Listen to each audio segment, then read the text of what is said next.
제 방송에 선풍기를 돌리고 있는데 이게 좀 잡음이 많이 들리나 봐요.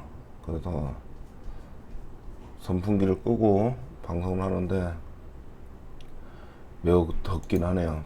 PC를 켜놓고 방송을 하는 거니까. 오늘 방송할 거는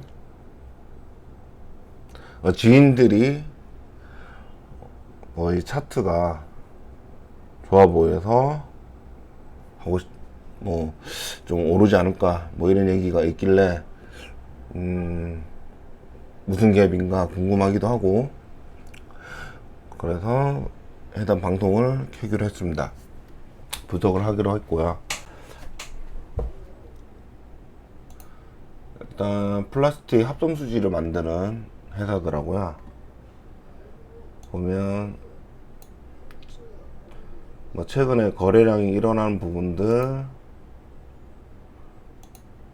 주가가 좀 많이 하락되고 약간 횡보하는 식으로 된 부분이 있어서 이런 부분 때문에 어떤 차트상 좀 좋아 보인다. 이 대량 거래로 인해서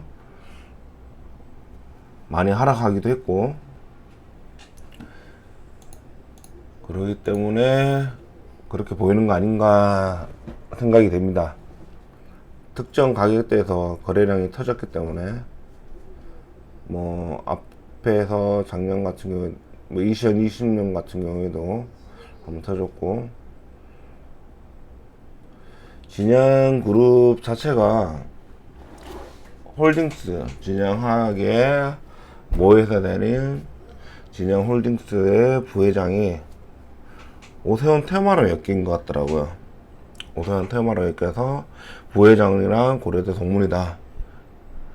그래서 뭐 출마를 하면 이 회사에 영향이 있지 않을까, 뭐 이런 얘기죠. 테마로 엮여져 있다, 이렇게 볼 수가 있습니다. 시총은 500억 정도로 굉장히 낮죠. 낮고 발행 유통수는 상당히 적습니다. 진양홀딩스가 대부분 61%로 많이 가져가고 있기 때문에 적은 편이고요.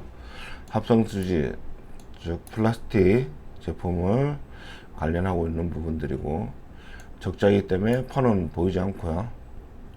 DPS도 보이지 않습니다. EPS도 적자. 일단 적자 기업이라는 건 확인했고요.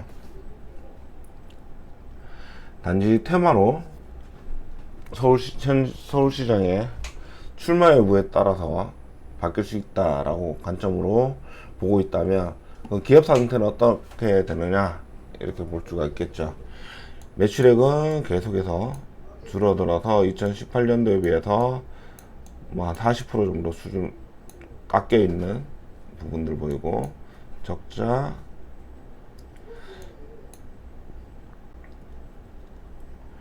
영업활동도 적자, 뭐 투자는 하고 있고요. 그렇지만 돈이 조금 모자라는지 재무활동으로는 돈을 받아가고 있습니다. 다 적자이기 때문에 다른 비율은 볼 필요가 없고, 부채 비율은 참 뭐 자본 대비 적어 보이지만 자본 유보율 자체가 굉장히 적습니다. 1년부터 적고, 이런 기업들 같은 경우에는 부채 비율이 적다고 해서 안정적인 게 아니라 자본 유보율이 일단 시총이 500억 밖에 되지 않기 때문에 어떤 식으로도 늘리려고 할 겁니다. 근데 아직까지는 그런 모양을 보이진 않는데, 늘리려면 감자를 하든지 왜냐하면 잉여금을 바꾸고, 이런 기업들 같은 경우는 감자를 하고 잉여금을 늘려서, 자본 잉여금을 늘려서 사채를 발행할 가능성도 있고, 전환사채라든지 신주인수권 부사채를 해서 적절한 이유를 주겠다, 이렇게 해서 바꿀 수 있고요. 하지만 아직까지는 그런 언급은 따로 없고 그냥 유지하는 것 같습니다. 근데 이게 계속 깎이다 보면 이 적자가 유지가 된다면 자본 잠식이 시도가 되겠죠. 아직까지는 유지를 하고 있는데 370%에서 그렇지만 계속 자본 유보율이 깎이고 있는 부분들, 이렇게 되면 회사에서 대책을 구할 수밖에 없을 겁니다. 유상증자를 하든지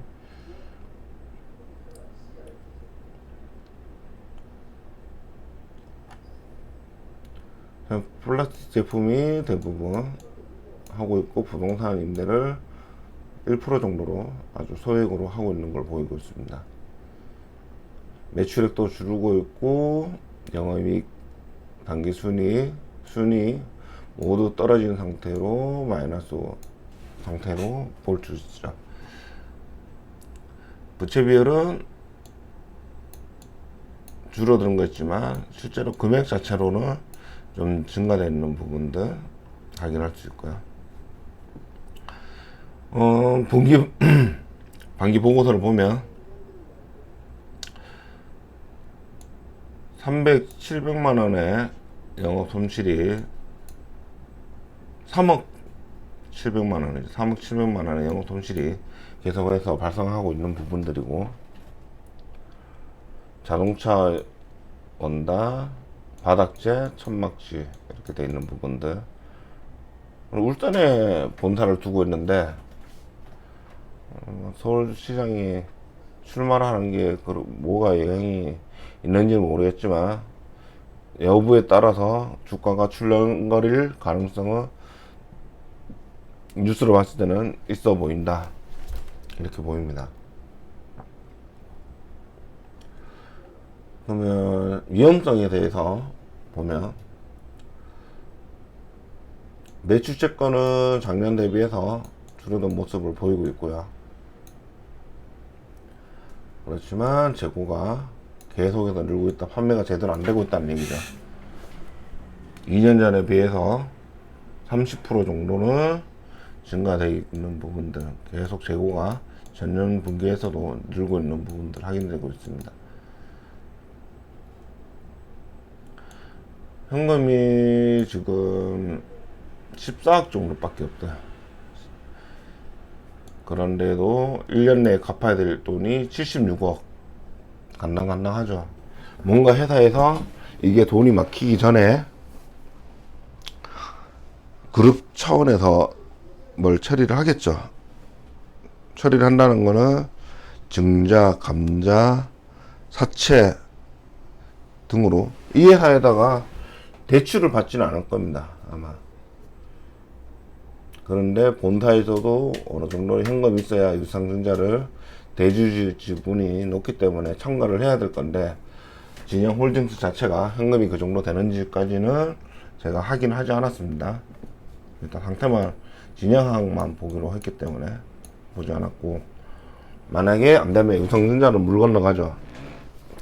그러면 할 수 있는 거는 전환사채인데 이율이 좀 높을 거고, 그렇게 생각하면 최소한 할 수 있는 거는 차라리 자본 잠식을 대비해서 감자를 쓴다든지, 감자 후에 보통 유상증자를 같이 하거든요.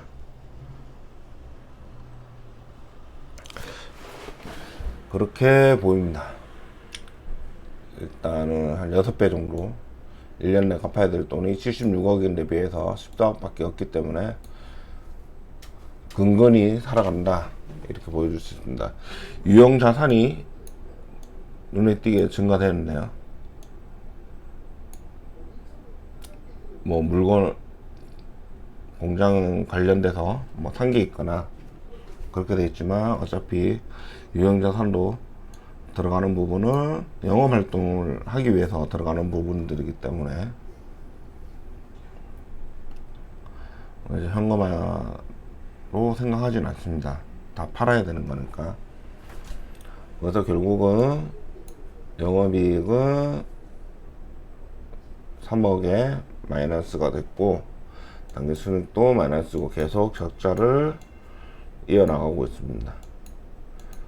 작년도에 적자 폭이 좀 줄었는데 올해 다시 적자 폭이 늘어 있는 부분들, 확인할 수 있고요. 이런 기업들은 어떤 식으로 자본에 대한 자본 남식 가능성이 있기 때문에 증가를 시키려고 여러 가지 방법들을 쓸 겁니다. 쓸 가능성이 높고요. 적자가 계속 지속되어서 자본 유보율이 결론적으로는 계속 낮아지고 있는 부분들이기 때문에 흑자가 나오기 전까지는